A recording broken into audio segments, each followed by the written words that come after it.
Yeah, that was the worst and hardest day of my life. We had just come out of the basement of the hospital because a warplane was flying above, so we were all advised, as we always do, to go to the lowest part of the hospitals in case they target it. So we'd just come out, and one by one, we were seeing these ghoulish-looking children walking in. You know that really infamous Vietnam photo of the girl coming from the napalm bomb coming like this? They were all literally coming in one by one, clothes are hanging off them, covered in white powder dust,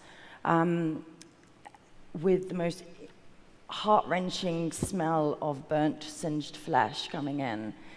And I remember just looking, and I felt like I'd been moved or transported to a Hollywood horror show or a horror scene.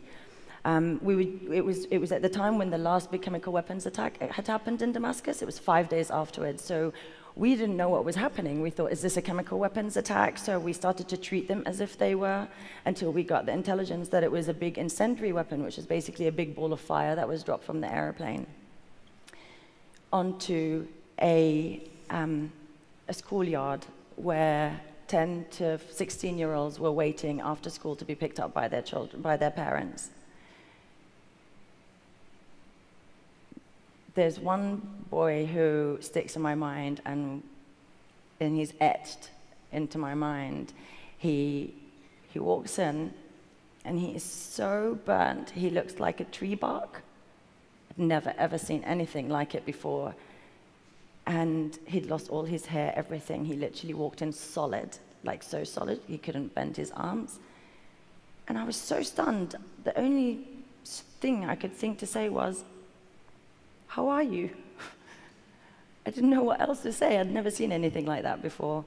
And he went, "I'm okay," because he was all completely burnt on the inside. And I remember knowing, you know, my mass casualty training, we know that these patients, they're gonna die. Like there's no hope in trying to treat them. But I knew that the way he would die would be to suffocate.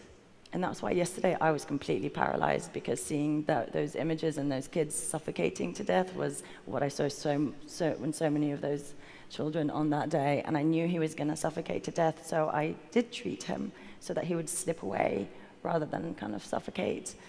And yeah, 10 of them, 10 died in our hospital and on the way to Turkey, and another 10 just arrived charred and completely burned.